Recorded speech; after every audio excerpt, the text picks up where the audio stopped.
Friends எல்லாரும் எப்படி இருக்கீங்க? நல்லா இருக்கீங்களா? ஃப்ரெண்ட்ஸ் சப்ஸ்கிரைப் பண்ணுங்கள் ஃப்ரெண்ட்ஸ். அப்படியே பக்கத்தில் இருக்க பெல் ஐக்கானை கிளிக் பண்ணுங்கள். குழந்தைங்களுக்கு ரொம்ப ரொம்ப பிடிச்ச ஒரு ஸ்நாக்ஸ் ரெசிபிங்க ஃப்ரெண்ட்ஸ். நாம் மீல் மேக்கர் வச்சு வெஜ் சிக்கன் நக்கட்ஸ் பண்ண போகிறோம் ஃப்ரெண்ட்ஸ். அதுக்காக மீல் மேக்கரை ஹாட் வாட்டரில் போட்டு நல்லா புழிஞ்சு எடுத்துட்டேங்க. நம்ம புழிஞ்சு எடுத்த மீல் மேக்கரை மிக்ஸி ஜாரில் சேர்த்துட்டேங்க. இப்போ இதை நல்லா அரைச்சிட்டு வந்துடலாம்.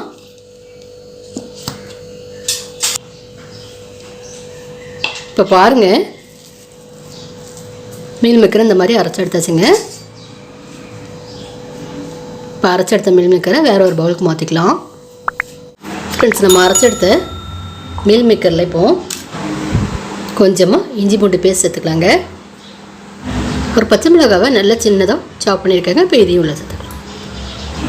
அடுத்ததாக பொடியாக கட் பண்ணி எடுத்த மல்லி இலை, அரை ஸ்பூன் பெப்பர் தூள், கொஞ்சமாக சில்லி ஃப்ளேக்ஸ், நல்லா 1 டீஸ்பூன் கறி மசாலாத்தூள், 3/4 டீஸ்பூன் ஜீரகத்தூள். இப்போ இது கூட 2 உருளைக்கிழங்கு இந்த மாதிரி வேக வச்சு எடுத்துருக்கேங்க. இப்போ இதை உள்ள சேர்த்துக்கலாம். நகட்ஸ்க்கு தேவையான அளவு சால்ட். இப்போ எல்லாம் ஒன்று சேர நல்லா மிக்ஸ் பண்ணிக்கலாங்க.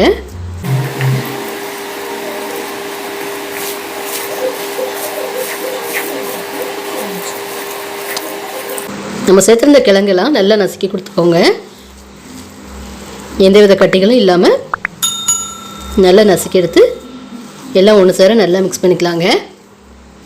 மிக்ஸ் பண்ணதுக்கப்புறம் காமிக்கிறேன் ஃப்ரெண்ட்ஸ். இப்போ பாருங்கள், எல்லாம் ஒன்று சேர சூப்பராக மிக்ஸ் பண்ணிட்டேங்க. இப்போ இது ஒரு சைடு இருக்கட்டும்.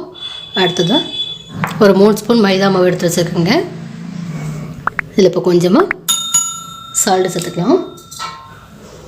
இதே மாதிரி கொஞ்சமாக தண்ணி சேர்த்துக்கலாங்க. இப்போ இதில் கட்டிகள் எதுவும் இல்லாமல் நல்லா மிக்ஸ் பண்ணிக்கலாங்க. இப்போ பார்த்திங்கன்னா கட்டிகள் எதுவும் இல்லாமல் சூப்பராக மிக்ஸ் பண்ணிட்டேங்க. அடுத்ததாக கொஞ்சமாக கார்ன் எடுத்து மிக்ஸி ஜாரில் சேர்த்து இந்த மாதிரி ஃபைன் பவுடராக திரித்து எடுத்துருக்கேங்க. ரவை பாத்துக்கு திரித்து எடுத்துக்கோங்க.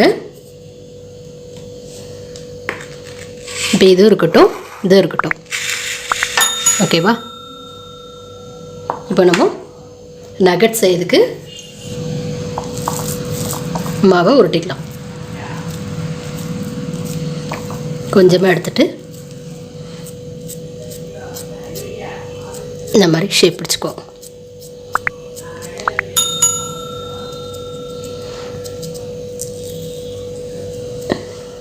சரிதா? இப்போ நம்ம கலக்கி வச்சிருக்கிற மைதா மாவில் முக்கிக்கலாம். அடுத்ததாக இப்போ நம்ம எடுத்து வச்சிருக்கிற கார்னை இதை மாதிரி மேலே நல்லா ஸ்ப்ரெட் பண்ணுங்கள்.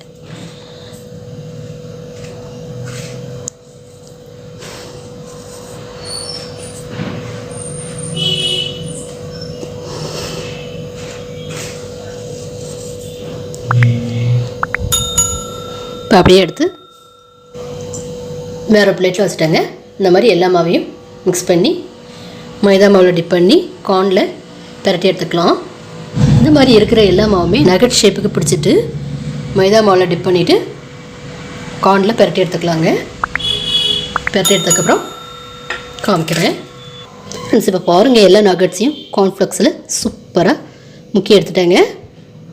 இப்போ அடுத்ததாக நம்ம இதை ஆயிலில் ஃப்ரை பண்ண போகிறோம். இப்போ ஆயிலில் ஃப்ரை பண்ணதுக்காக நான் பேனில் சேர்த்துருந்த ஆயில் நல்லா ஹீட் ஆகிடுச்சுங்க. இப்போ ஒன்று எடுத்து உள்ள சேர்த்துக்கலாம். ஆயில் இந்த மாதிரி ஹீட்டாக இருந்தால் போதுங்க. அதிக அளவு ஹீட்டாக இருந்தால் டக்குன்னு கறிவிடும்.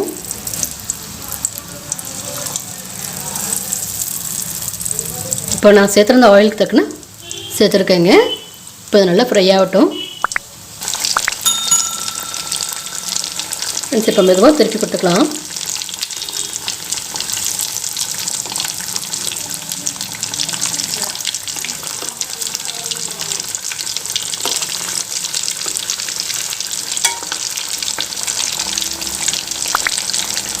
இன்னொரு சைடும் நல்லா ஃப்ரை ஆகட்டுங்க. ஃப்ரெண்ட்ஸ் இப்போ பாருங்கள், 2 சைடும் திருப்பி கொடுத்து நல்லா சூப்பராக கிறிஸ்பியாக ஃப்ரை ஆகிடுச்சிங்க. இப்போ ஆயிலை வடிச்சிட்டு எடுத்துக்கலாம். சாயங்காலம் டைமில் பிள்ளைங்க ஸ்கூல் விட்டு வர டைமில் இந்த மாதிரி நீங்கள் ட்ரை பண்ணி கொடுங்க. செம்ம டேஸ்ட்டாக சூப்பராக இருக்குங்க. இப்போ எக்ஸஸ் ஆயிலும் வடிச்சிட்டு எடுத்துக்கலாங்க. பாருங்கள் என்ன அழகாக கிறிஸ்பியாக சூப்பராக வந்திருக்குங்க. ஃப்ரெண்ட்ஸ் லைக் பண்ணுங்கள், ஷேர் பண்ணுங்கள், மறக்காமல் சப்ஸ்கிரைப் பண்ணுங்கள். தேங்க்யூ.